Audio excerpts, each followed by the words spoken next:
নমস্কার বন্ধুরা, শ্রাবণীর রান্নাঘরে আপনাদের সবাইকে স্বাগত জানিয়ে আমি আবারও একটা রান্নার ভিডিও নিয়ে আপনাদের সামনে চলে এসেছি। আজকের আমি আপনাদের করে দেখাবো ফুলকপি দিয়ে খিচুড়ি। তাহলে এই শীতের সময় ফুলকপি কড়াইশুঁটি দিয়ে খিচুড়ি খেতে সবারই ভালো লাগে। তাহলে চলুন আমি এই খিচুড়িটা কিভাবে বানাই আপনারা একবার দেখে নিন। ফুলকপি দিয়ে খিচুড়ি বানানোর জন্য দেখুন এখানে আমি প্রথমে গ্যাসটা অন করে নিয়েছি আর তার মধ্যে কড়াই বসিয়ে দিয়েছি। আমি এখানে প্রথমে দেব মুগ ডাল। এখানে আমি খিচুড়ির জন্য রেখেছি আতপ চাল আর মুগের ডাল। চাল আর ডালটা কিন্তু আমাকে সমান পরিমাণে নিতে হবে। দেখুন আমি এখানে এক বাটি চাল আর তার সঙ্গে কিন্তু এক বাটি ডাল রেখেছি। এবার প্রথমে ডালটাকে আমি একটু শুকনো খোলায় নেড়ে একটু ভেজে নেব। দেখুন আপনারা ডালটা আমার ভাজা হয়ে গেছে। আপনারা দেখতেই পাচ্ছেন ডালটা কিন্তু আমি খুব কড়া করে ভাজবো না, হালকা লাল করে একটু ডালটা আমি ভেজে নিয়েছি। এবারে আমি ডালটাকে নামিয়ে নেব। ডালটা আমি এদিকে নামিয়ে রেখেছি। দেখুন এইবারে আমি ফের কড়ার মধ্যে দেব সর্ষের তেল। সর্ষের তেলটা আমি একটু বেশি পরিমাণে দেব। তেলটা আমি এখানে একটু বেশি দিয়েছি, তার কারণ দেখুন এখানে আমি খিচুড়িতে দেওয়ার জন্য রেখেছি ফুলকপি আর আলু। এই আলুটা আর ফুলকপিটা আমি একটু ভেজে নেব, সেই জন্য আমি এখানে তেলটা একটু বেশিই দিয়েছি। তেলটা দেখুন আমার গরম হয়ে গেছে। এইবারে প্রথমে আমি এখানে ভাজবো আলুটা। আলুটা আমি এখানে দেখুন ডুমো করে কেটে রেখেছি। সেই আলুটা আমি প্রথমে এই তেলের মধ্যে দিয়ে দেব। দিয়ে আলুটাকে আমি একটু লাল করে ভেজে নেব। দেখুন আপনারা আলুগুলো আমার লাল লাল করে ভাজা হয়ে গেছে। এইবারে আমি কিন্তু আলুগুলো তুলে নেব। দেখতেই পাচ্ছেন যে খুব লাল করে কিন্তু আমি আলুগুলো ভাজিনি। আলুগুলো হালকা লাল করে একটু ভেজে নিলেই হবে। এবারে আমি এইভাবে সমস্ত আলুগুলো আগে তুলে নেব। আলুগুলো আমি এখানে তুলে রেখে দিয়েছি। এইবারে আমি এর মধ্যে দেব, দেখুন যে ফুলকপিগুলো আমি এখানে বড় বড় টুকরো করে রেখেছি। সেই ফুলকপিগুলো আমি এই তেলের মধ্যে দিয়ে দেব। দিয়ে ফুলকপিগুলো আমি একটু লাল করে ভেজে নেব।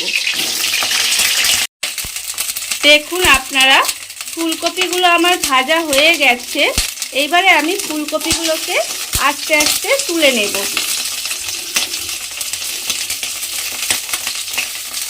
দেখুন এইভাবে আমি আস্তে আস্তে কিন্তু ফুলকপিগুলো প্রথমে তুলে নেব। ফুলকপিগুলো আমার ভাজা হয়ে গেছে। দেখুন ফুলকপিগুলো আমি ওখানে তুলে রেখেছি। এইবারে আমি ওই আলু আর ফুলকপি ভাজা তেলের মধ্যে দেব, খিচুড়ি বসাবো।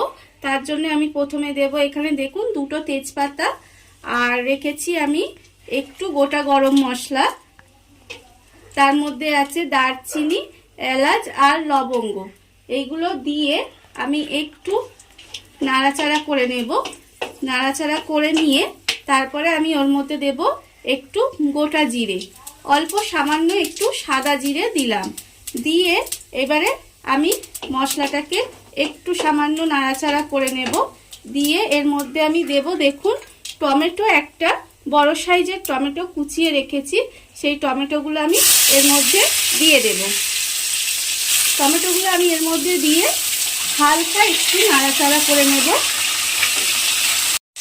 টমেটোটা দিয়ে দেখুন আমি একটু নাড়াচাড়া করে নিয়েছি। এইবার আমি এর মধ্যে দেব এখানে দেখুন আদা, 2 গাঁটের মতো আদা নিয়েছি আর 1 চামচের মতো সাদা জিরে নিয়েছি। নিয়ে আমি সেটা বেটে রেখেছি, সেটা আমি এর মধ্যে দিয়ে দেব মশলাটা। দেখুন পুরো মশলাটা আমি এর মধ্যে দিয়ে দিলাম। দিয়ে এবারে আমি এর মধ্যে অল্প সামান্য নুন দেব। নুনটা আপনাদের যতটা দরকার আপনাদের আন্দাজ মতো নুনটা দেবেন। আমি এখানে একেবারেই নুনটা দিয়ে দিলাম। আমার যতটা আন্দাজে আমি আমার নুনটা দিয়ে দেব। নুনটা দিলে কি হবে, টমেটোটাও নরম হয়ে যাবে আর মশলাটাও ছিটতে গায়ে লাগবে না। সেই জন্য আমি একটু নুন এখানে দিয়ে দিলাম। দিয়ে এবার মশলাটাকে আমি একটু ভালোভাবে প্রথমে কষিয়ে নেব। দেখুন আপনারা, মশলাটা আমার কষানো হয়ে গেছে। আর নুনটা দেওয়ার জন্য দেখতেই পাচ্ছেন যে টমেটোটা আমার নরম হয়ে গেছে।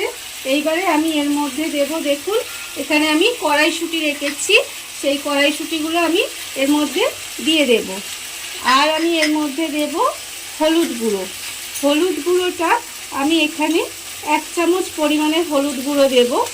আপনাদের কতটা হলুদ লাগবে সেটা বুঝে আপনারা হলুদটা দেবেন। আর আমি দেব এখানে 1/2 চামচের মতো লঙ্কা গুঁড়ো। আপনারা কতটা ঝাল খাবেন সেই বুঝে কিন্তু লঙ্কা গুঁড়োটা দেবেন। আর আমি এখানে দেব চিনি।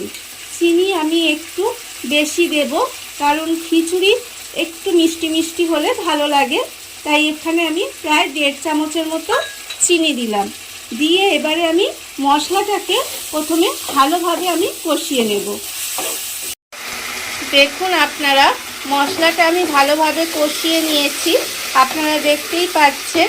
এইবারে আমি এর মধ্যে দেব, দেখুন এখানে আমি যে ডালটা ভেজে রেখেছিলাম সেই ডালটা আর চালটা আমি ভালোভাবে ধুয়ে রেখেছি, সেই চাল আর ডালটা আমি এর মধ্যে এবারে দিয়ে দেব। চাল আর ডালটা দিয়ে এইবারে আমাকে মশলার সঙ্গে ভালোভাবে কিন্তু কষিয়ে নিতে হবে। একটু ভালোভাবে মিশিয়ে নেব মশলার সঙ্গে।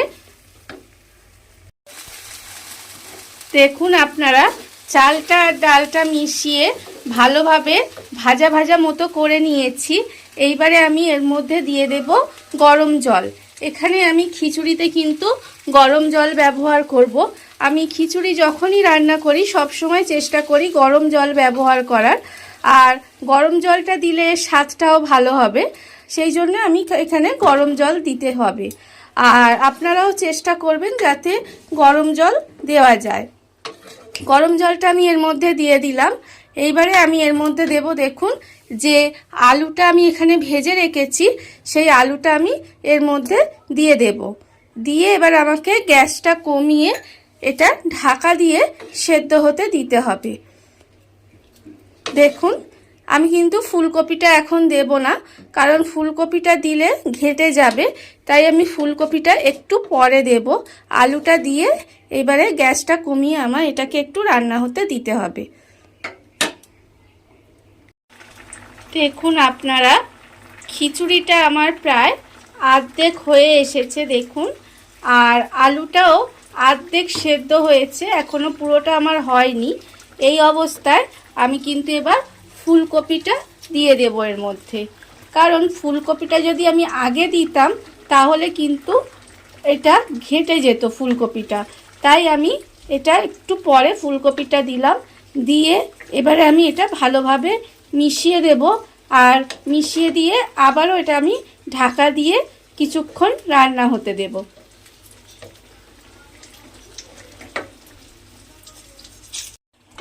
দেখুন আপনারা, খিচুড়িটা আমার প্রায় রেডি হয়ে গেছে। আপনারা দেখতেই পাচ্ছেন চাল ডাল সিদ্ধ হয়ে গেছে, আর ফুলকপিগুলো আমার কিন্তু সেদ্ধ হয়ে গেছে, কিন্তু ঘেঁটে যায়নি, গোটা গোটা আছে। আর আলুটাও আমার সিদ্ধ হয়ে গেছে। এই অবস্থায় আমি কি করব, এখানে দেখুন আমি কাঁচা লঙ্কা রেখেছি, সেই 3টে চেরা কাঁচা লঙ্কা আমি এর মধ্যে দিয়ে দেব। আর আমি দেব এখানে, দেখুন আমি ঘি রেখেছি, সেই ঘি আমি 1 চামচ ঘি এর মধ্যে আমি দিয়ে দিলাম। এইবারে আমি গ্যাসটাকে অফ করে ঢাকা দিয়ে কিছুক্ষণ রেখে দিলেই খিচুড়ি আমার রেডি হয়ে যাবে। দেখুন বন্ধুরা, খিচুড়িটা আমার হয়ে গেছে। আমি খিচুড়িটা নামিয়ে নিয়ে চলে এসেছি।